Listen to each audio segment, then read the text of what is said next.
sunana Hashimu kafin system legal advice. Malam Hashimu gashi an kammala taron na takarar gwamna na jihar Yobe Alhaji Mai Malabu. Ko me za ka gaya mana makasudin wannan taro? Na farko shi makasudin wannan taro da kungiya tana so ta tabbatar da bayanai na mutanen Bauchi. Su zonsi batun da suke faɗa suna tare da goyon bayan mai girma gwamna Alhaji Ibrahim Gaidan da gaske sun yarda da hukuncin da ya yi ta karkashin addu'ar da aka kai cewa Allah ya fito mana dan takarar dan sun yarda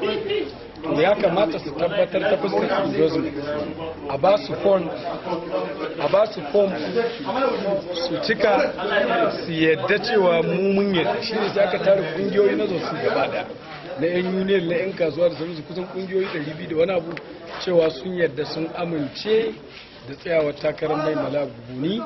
don gaskiyarsa da adalcinsa da amanarsa da san mutane da girmama mutane musamman wato masu rauni a cikin al'umma su ne da ake kira mata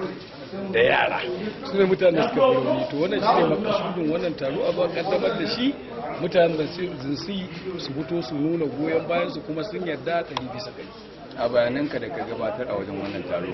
mun ji ka taɓo fannoni da dama musamman akwai halayya da ka danganta shi da shi dan takarar gwamna Alhaji Mai Malabu. Kowane bayani za ka yi domin ka tabbatar wa al'umma cewar wayannan halayya da ka faɗa na shi Alhaji Mai Malabu zai daura dangane da abin da shi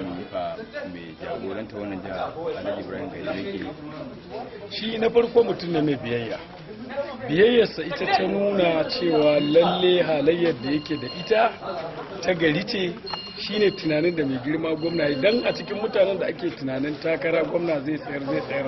irin Mai Mala a wajen gwamna sun kai mutum 10 amma duba da irin biyayyarsa sai Allah ya masa wata baiwa wanda bai yi wa sauran mutane ba da yake kowane halitta na mutum ko Allah na rubuta masa tsarin rayuwarsa kai ne kaza kai kaza kai ne kaza to jure da yake da ita da haƙurinsa da jajircewarsa da iya aikinsa da amanar da yake da ita ce ta tabbatar zai tsora akan ayyukan da Ibrahim Gaidan yi tunda a jagoranci da Ibrahim Gaidan ya tsora shi na farko shine political advisor a wato campaign organization secretary na biyu political advisor na uku state party chairman na hudu shine national secretary na jam'iyyar APC duk wayannan ayyukan a karkashin biyayya yayi su tsakanin mai girma gwamna Ibrahim Gaidan da mai girma shugaban kasar Najeriya bai taba sabawa ba to wannan shi ya nuna cewa lalle zai tabbatar da ayyukan da shi mai girma gwamna yayi har ma ya kara dan shi addu'a daman da gwamna yayi ya kira jam'iyya ce ku fita ku je ku yi addu'a ya kira yan siyasa wanda ba shugabanni ba su je su yi addu'a Allah ya kawo mutum kamar ni amma in an samu ya zamanto wanda zai fi ni ma dora to tun da shi matashi ne sai mu ce watakila addu'ar gwamnati ta cewa an samu wanda ma zai dora sama da shi din to ya zo lokaci ya tun da shi yayi addu'ar kuma Allah ya karba wannan shine a takaice akasarin lokuta ana filin wannan kungiyoyi kafin a yi yakin daga baya al'umma suna faɗin cewa bayan an kafa gwamnati al'umma suna zama kamar sun tura mota tana da shi da ayi wanda tabbaci zaka ba wa al'umma cewa wannan kungiyoyi da suka yi gamayya aka kafa wannan kungiya ta Buhari ne ambassadors wanda tabbaci zaka ba wa al'umma cewa kungiyoyin da suka bada goyon baya da matasa za su ci more wannan to na farko tabbacin da zamu ba wa mutane cewa wannan gwamnati ce ta dan siyasa tsantsa dan bai da sana'a sai siyasa shi aikinsa siyasa ne saboda haka na biyu kuma mutum ne wanda yake shi kullum yana neman sabon mutum ya zo kusa da shi idan yau ka ɗauki mutum ka je kawo Mai Malabu na asalin da muka masa kace ga Malam Umar Sani Inuwa wannan shi ne ɗan siyasa daga guru kai da ka kai zai ajiye ka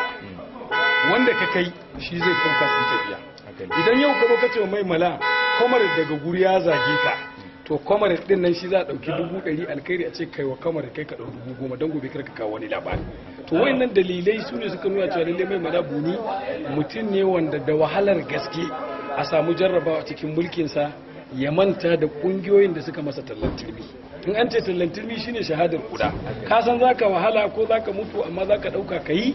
dan fafutukar cewa kai gaci shi mutum ne mai sauraro bai da reni bai da tutsanta mutane mutum wanda ya kware wajen girmama mutane dare da rana a yanzu haka akwai jinyar da take damunsa ta alsa sanadiyar kawai sauraron mutane an yi da shi ya zauna ya ci abinci ya dinga sauraron mutane amma ya gagara saboda ya mahimmantar da rayuwar mutane sama da shi rayuwar da yake ciki saboda haka wannan shine abin da ya tabbatar cewa mai malabu ne lalle ilalla kungiyoyi ba za a manta da su ba za su zama yan taran da in an yi tare da su sun tafi an watsar da su ba za a zama mutane da za a yi gwamnati da su muna tabbatar muku a cikin gwamnatin mai mala akwai kungiyoyin da za a ɗauki shugabanni ma a cikin sassan wannan shine a